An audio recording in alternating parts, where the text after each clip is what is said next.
Hey, this is Antonio, and welcome back to my channel. We're gonna have some fighting words. I'm just jumping right into it. So it looks like there may not be a Fury Wilder reckoning in the sand, as the arbitrations have, I'm assuming, coming to an end, and it's looking very highly in favor of Deontay Wilder, which would mean that we will be getting a trilogy with Tyson Fury and Deontay Wilder. So let me break this down for you. I have it written down. Wilder could agree to step aside money, which I'm hearing different variations of the amount of step aside money. I've heard everything from up to 155 million, as low as 20 million, which is still good. I mean, anything in the millions is good. So if it's up to 155 million, that would mean that the fight with Anthony Joshua and Tyson Fury would take place.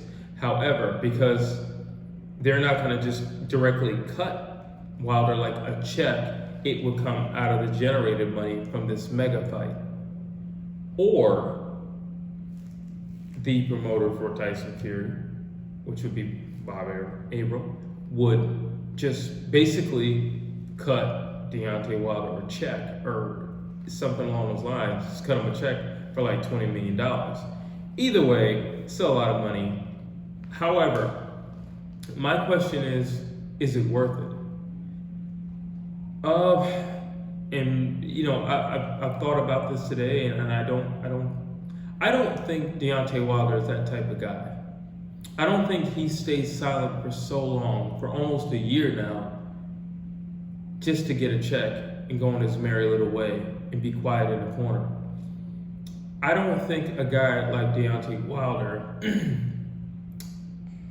can rest easy knowing that he feels he was wrong. And I guess if you lost the arbitration, I think it's safe to say there was some foul play if he lost the arbitration. Tyson Fury lost the arbitration. I think it's safe to say that there were some foul play. I'm not going to get into what exactly the foul play is because I haven't seen any statements yet. I will be sure to make a video once I see some statements.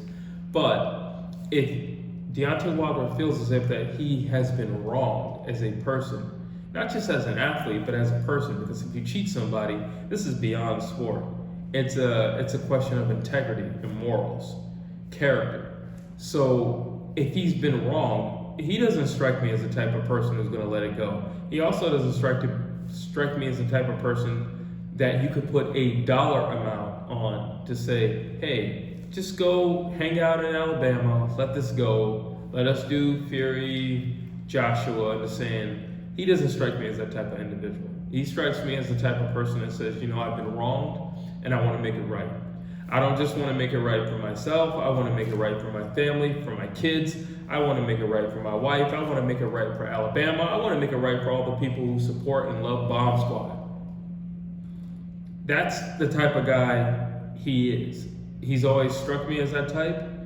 I mean, you can just kind of tell, like, kind of the way he moves around. He's a very close-knit type of person. Everybody in his circle has been in his circle. There's no new faces. There's only old faces. You know, and I've always respected that about him.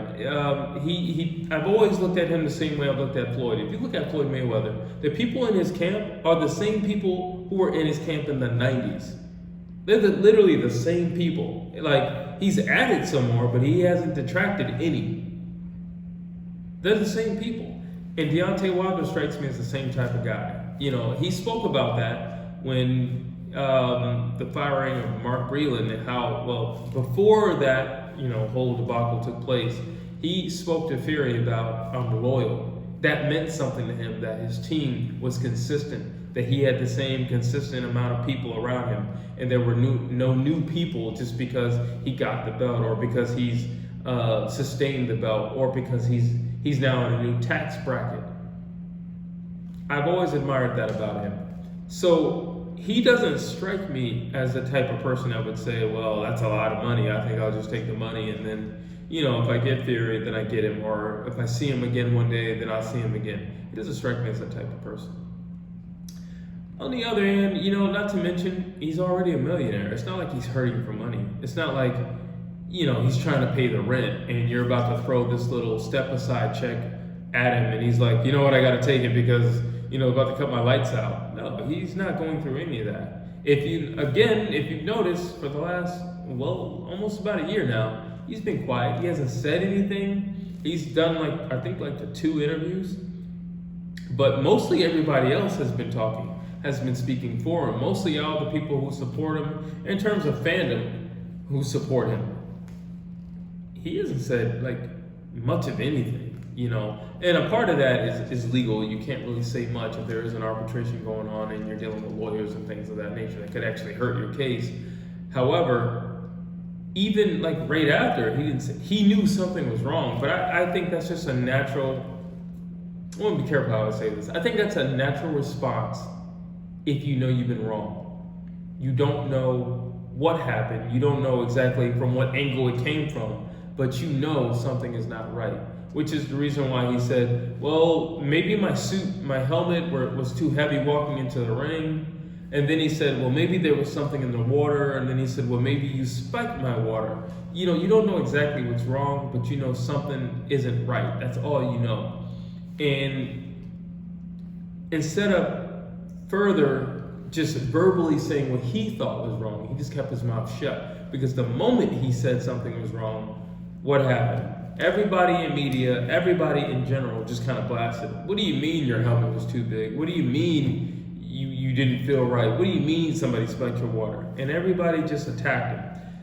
And I personally have said I didn't necessarily want to go down this route of talking about, the conspiracy or anything like that. And I'm still not going to go down that route, to be honest with you. Now, if I get some statements from that arbitration, well, then that's not my opinion. That's something that has been written out, a court document, lawyers and everybody else, a judge. So I can read that. I don't ever want to get on this channel and just start giving you my what I think, and I'm team this and I'm team that. I'm team fairness. I'm team may the best man win. And if he has been wronged, and if there's a judge that's saying you've been wronged, and therefore I will grant you this again in a trilogy, but then at that point we can talk about it, and at that point I'm all for making that wrong right. So does he strike me as the type that would take step aside money? No. He's always struck me as the type of guy who's had integrity. Everywhere he goes, he brings his wife with him. Every time he gets a microphone in his face, he's always talking about his children. That's the type of guy he is. That's the type of guy he is. You never see him saying anything too crazy or, he does talk in third person, and that gets a little weird from time to time, but outside of that, that's just a personality thing. And I think that's just an arrogance that you get because you're quote unquote the baddest man on the planet and you got this belt and nobody can beat you. So we're going to give him that, but in terms of everything else around him, how many fighters do you know walk around with their wives? Not many. Hardly, literally not many. The only person that honestly comes to my mind is Mike Tyson when he had Robin Givens. He was married to Robin Givens. However, he was still cheating on her. So the point that I'm making is you don't see that very often. So that should tell you something about him. If he's willing to walk around with his wife, if he's where the lures and the traps of fame and lots of money are out there.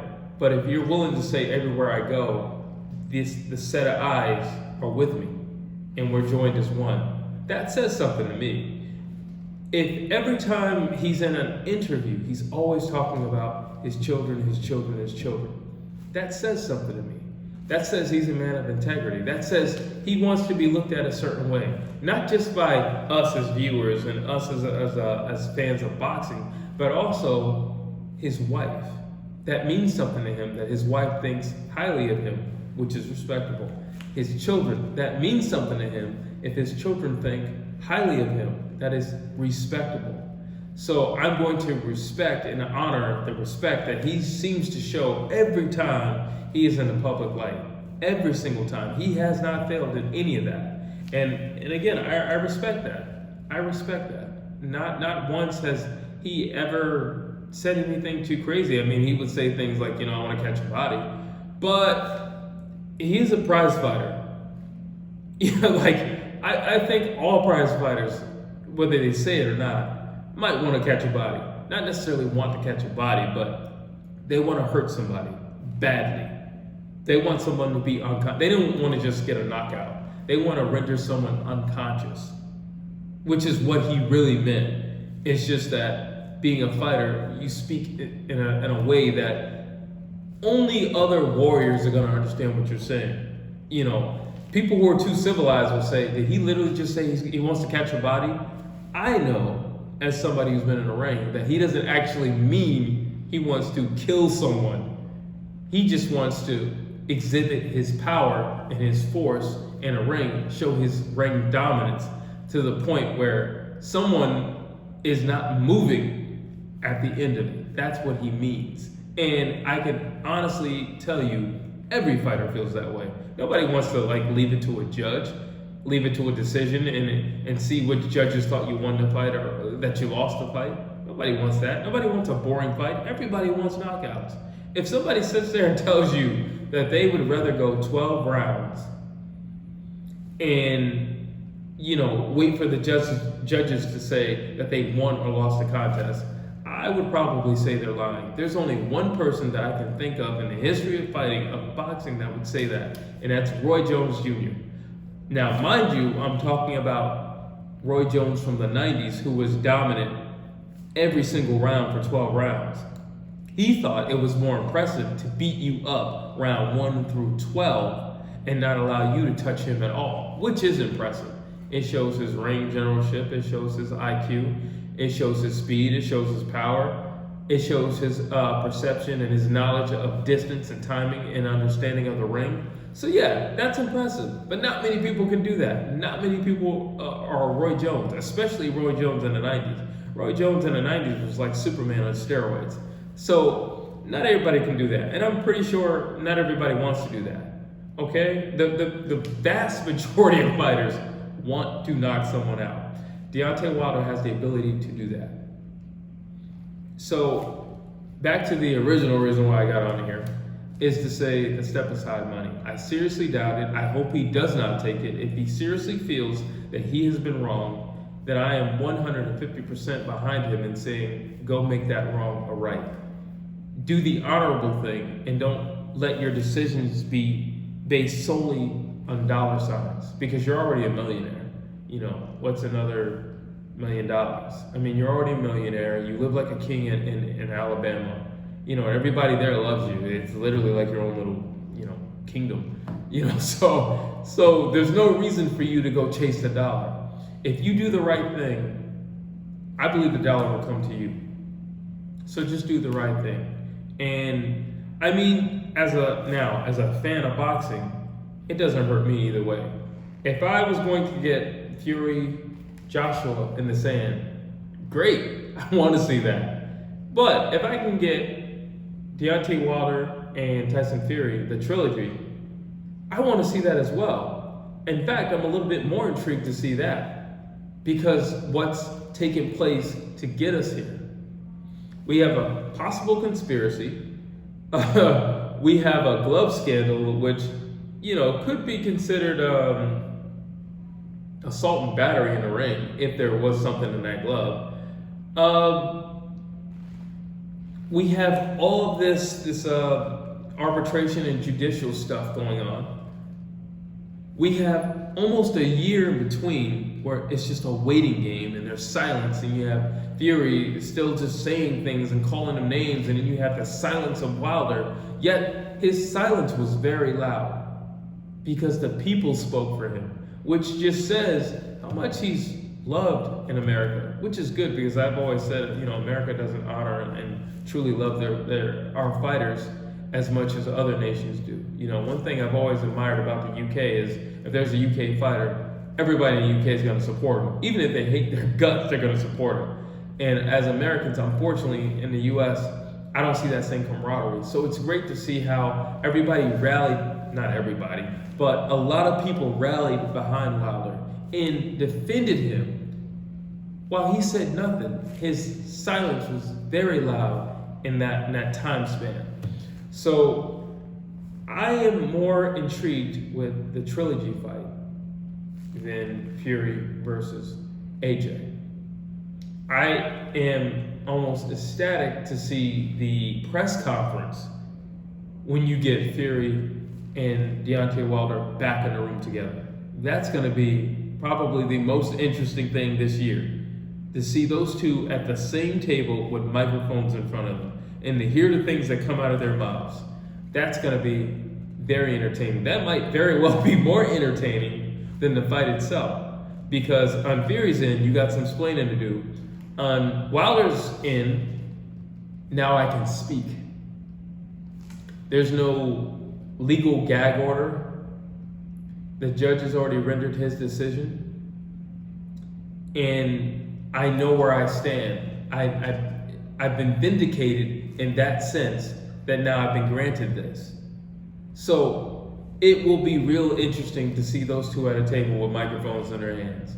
It's going to be real interesting. And that is very, very intriguing to me. And then on top of that, you get the cherry, you get the fight itself, where everything comes to an end. All the talking is over, all the arbitration, all the legal stuff is gone.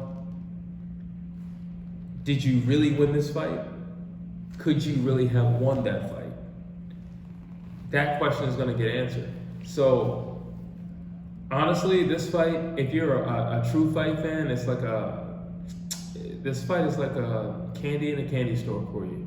I mean, every little intricate piece of this fight and the promotion for this fight to come is going to be sweet and very tasty. But you tell me what you think down below. And as always, please like and subscribe.